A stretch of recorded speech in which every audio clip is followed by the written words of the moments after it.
अस्सलाम वालेकुम, कैसे आप सब? आई होप बिल्कुल ठीक है। आज मैं आपको सिखाऊंगी कि मैं खंडवियाँ कैसे बनाती हूँ या खंडइयाँ, जिसको आप जो बोलें। तो चलिए ज़्यादा टाइम नहीं लेते और वीडियो शुरू कर लेते हैं। खंडवियाँ बनाने के लिए मैंने यहाँ पे 1 कप बेसन ले लिया था। अब इसके अंदर मैं सीजनिंग ऐड कर रही हूँ।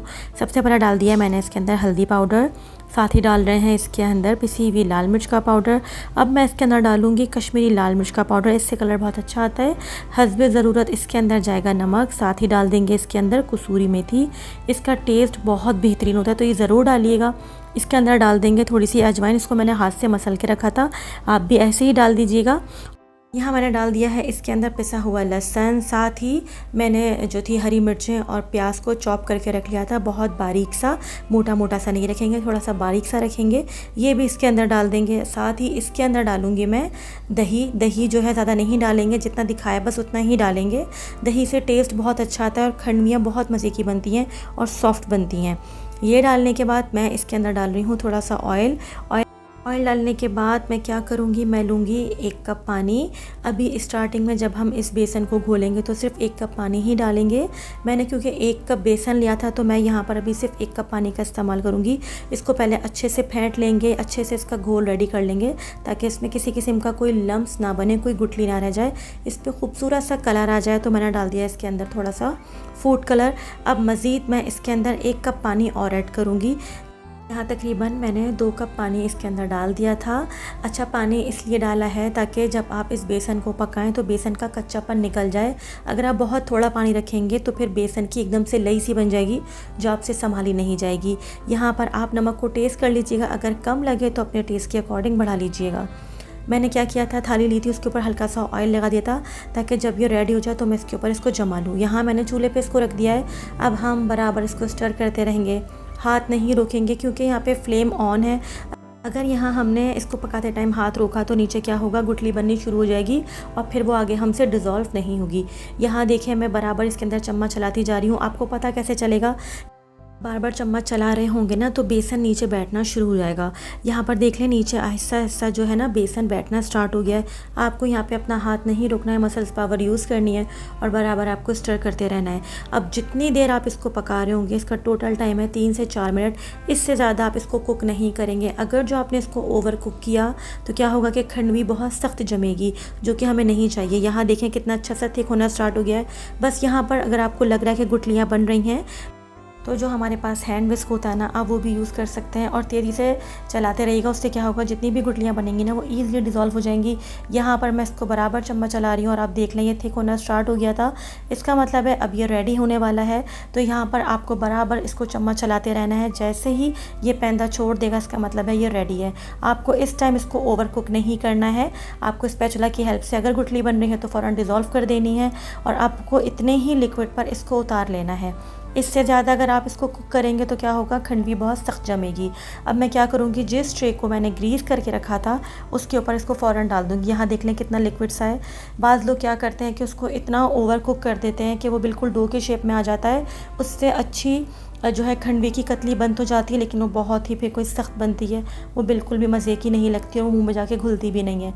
बस यहाँ पर क्या करेंगे, तेज़ी से इसको फैलाएँगे, या आपके पास कोई भी फ्लैट स्पून हो, उस पर हल्का सा ऑयल डालें। जैसे हम चने की दाल का हलवा बनाते हैं या सूजी की कतली बनाते हैं, वैसे ही आप इसको स्प्रेड करेंगे। यहाँ देख लें, मैंने इस पर हल्का सा ऑयल लगा दिया है और इसको अच्छे तरीके से इस पर फैला देंगे। आप चाहें तो पूरी ट्रे में इसको अच्छे से फैला के इसको पतला सा जमा सकते हैं, लेकिन अगर आप पतली सी खंडवी बनाएंगे तो वो सालन में जाकर डिज़ोल्व हो जाएगी। तो आपको थोड़ी सी थिक जो है इसकी कतली रखनी होगी। यहाँ पर इसको अच्छे से फ्लैट कर देंगे, फ़ैन के नीचे रख देंगे, ईज़िली ठंडी हो जाएगी। इसको फ्रिज में रखने की कोई ज़रूरत नहीं है। यहाँ पर देख लें, मैंने पूरी ट्रे में इसको सेट नहीं किया है, बस जितना मुझे रिक्वायर्ड है मैंने उतना ही किया है। इसको थोड़ी देर के लिए छोड़ देंगे। अब क्या करेंगे, इसकी कटिंग करेंगे। ये देख लें, आराम से जो थी ये सेट हो गई थी। आप चाहें तो इसके डायमंड शेप भी काट सकते हैं। अगर आपको डायमंड नहीं पसंद तो जो स्क्वायर शेप होता है ना वो भी काट सकते हैं। यहाँ देखें कितनी ईजीली जो है ये आराम से कट गई। इसका कितना खूबसूरत जो है डायमंड शेप बनेगा। ये बहुत इजी रेसिपी है। अगर जो आप बिगनर्स हैं तो ज़रूर ट्राई करें, लेकिन फिर वही बात आपसे कहूँगी कि कम पेशेंस से ट्राई कीजिएगा। जितने मैंने आपको बताया बस उसी रेसिपी को फॉलो कीजिएगा। ये टिप्स एंड ट्रिक्स हैं जो मैं अपने एक्सपीरियंस के साथ आपको शेयर कर रही हूँ। यहाँ देखें कितनी ज़बरदस्त सी बेहतरीन सी खंडवी की जो है ना कतली रेडी हुई। आप इसको फ्राई करके दही के साथ भी खा सकते हैं और इसको वैसे भी रूखा अगर आप खा के देखें तो बहुत ही मज़े की ये रेडी हुई है। बस अब क्या करेंगे, इसको रेडी कर लिया, अब इसके बनाते हैं ग्रेवी। यहाँ मैंने कढ़ाई के अंदर डाल दिया है 1/2 कप ऑयल। थोड़ा सा इसमें मैंने गरम मसाला डाला है जिसमें है ज़ीरा, लौंग, काली मिर्च, बड़ी इलायची और साथ ही डाला है मैंने इसके अंदर मेथी दाना। ये डालने के बाद आप इसको अच्छे से फ्राई करेंगे। इससे क्या होगा, इसमें बेहतरीन सी इसकी खुशबू आ जाएगी। अब क्या करेंगे, मैंने इसके अंदर जो थी ना प्याज चॉप करके रख ली है वो डाली है। मैं बारीक चॉप की हुई प्याज डाल रही हूँ। यहाँ पर आप किसी भी प्याज का भी इस्तेमाल कर सकते हैं।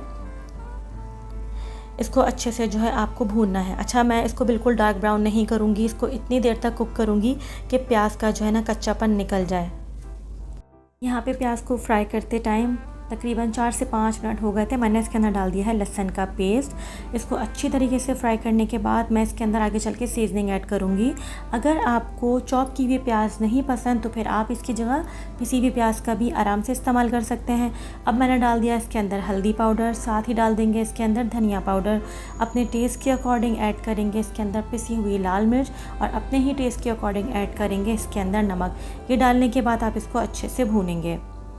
अगर जो इस करी का मसाला अच्छे से नहीं भूनेंगे तो फिर क्या होगा, मसाला बिल्कुल कच्चा कच्चा सा रहेगा और फिर वो बिल्कुल भी जायकेदार नहीं लगेगा। यहाँ पर इसको तकरीबन मैं 4 से 5 मिनट और भूनूंगी क्योंकि ये कच्ची प्याज का इस्तेमाल करा है इसमें हमने, तो इसको भूनना बहुत ज़रूरी है। यहाँ पे तकरीबन इसको 4 से 5 मिनट हो गए थे। अब मैं इसके अंदर डाल दूंगी दही। दही आपको फेंट के डालना है, बिल्कुल ऐसे ही नहीं डाल देना। उससे क्या होगा, अगर आप बगैर फेंट के दही डालेंगे तो जो सालन है ना वो फटा फटा सा बनेगा जो कि बिल्कुल भी अच्छा नहीं लगेगा। इसको तकरीबन 3 से 4 मिनट मज़ीद भूनेंगे। आप देख लें कि मैं इस करी को कितने अच्छे से भून रही हूँ, तो भूनना बहुत ज़रूरी है। यहाँ पर डाल देंगे थोड़ा सा पानी और पानी डालने के बाद मज़ीद इसको 5 से 10 मिनट के लिए आप दम पे रखेंगे। ये इसलिए कर रहे हैं ताकि प्याज का कच्चापन निकल जाए, मसाले दही सब अच्छे से जो है भुन जाए। यहाँ पर देखें कितना अच्छा इस पर कलर आ गया है और देख लें दही भी अच्छे से भुन गया है, मसाला पूरा अच्छे से भुन चुका है। अब मैं क्या करूँगी, इसके अंदर ऐड करूँगी कसूरी मेथी। इससे बहुत ही कोई बेहतरीन फ्लेवर आता है। कसूरी मेथी ज़रूर ऐड करिएगा। अगर आपको नहीं पसंद तो फिर आप ये स्टेप स्किप भी कर सकते हैं। अब क्या करेंगे, जो हमने कतलियाँ बना के रख ली थी वो इसके अंदर डाल देंगे और इसको अच्छे से मिक्स कर लेंगे। आप चाहें तो डायरेक्ट इसके अंदर पानी डाल के यानी शोरबा बनाकर भी एंड में ऐड कर सकते हैं, लेकिन मैं क्या करती हूँ, मसाले को इस तरीके से भूनने के बाद ये जो मैंने कतलियाँ बना के रखी होती हैं वो मैं इसमें डालती हूँ और इस तरीके से हिला लेती हूँ ताकि इसके ऊपर अच्छे से जो है ना मसाला कोट हो जाए। बस आप ये स्टेप कर लीजिएगा। और अब साथ में आपको जितना इसमें शोरबा या ग्रेवी रखनी है ना, आप उसमें उतनी ही डाल दें पानी। डालने के बाद आप इसको मज़ीद 4 से 5 मिनट के लिए हल्की आंच पे कुक करेंगे। इतनी देर कुक करेंगे मीडियम फ्लेम पे कि इसके ऊपर एक अच्छा सा बॉयल आ जाए। यहाँ देखें माशाल्लाह कितनी बेहतरीन सी हमारी खंडवी का शोरबा रेडी हो चुका है। मैंने इसमें डाल दी थोड़ी सी हरी मिर्चें और मज़ीद अब मैं इसको ढक के रख रही हूँ 5 मिनट के लिए। इस रेसिपी को आपको ज़रूर ट्राई करना है। आप इसको चपाती के साथ सर्व कर सकते हैं, आप इसको जो है ज़ीरे वाले राइस के साथ सर्व कर सकते हैं, लेकिन ये चपाती के साथ बहुत ही कोई टेस्टी लगती है। इसका जो ग्रेवी का टेस्ट है बिल्कुल मछली के सालन जैसा बनता है और आपको भी इसको इतना ही पतला रखना है क्योंकि ठंडा होने के बाद ये थोड़ा सा थिक हो जाता है। अच्छा, अगर जो आपको खंडवी के सालन के अंदर खड़े गरम मसाले नहीं पसंद तो फिर आप वो स्किप कर सकते हैं और इस टाइम पर आप पिसा हुआ गरम मसाला भी डाल सकते हैं। यहाँ हमारी बेहतरीन सी खंडवी रेडी हो चुकी है। मैं आगे आपको दिखा देती हूँ कि कितनी ये सॉफ्ट बनी है, मुंह में जाते ही घुल जाती है। तो ये रेसिपी आपको ज़रूर ट्राई करनी है, अपना फीडबैक देना है। चैनल पे नए हैं तो सब्सक्राइब किए बगैर नहीं जाना। तो अगली रेसिपी तक के लिए सबा फुरकान को इजाज़त दीजिए। दुआ में याद रखिएगा। टेक केयर, अल्लाह हाफ़िज़।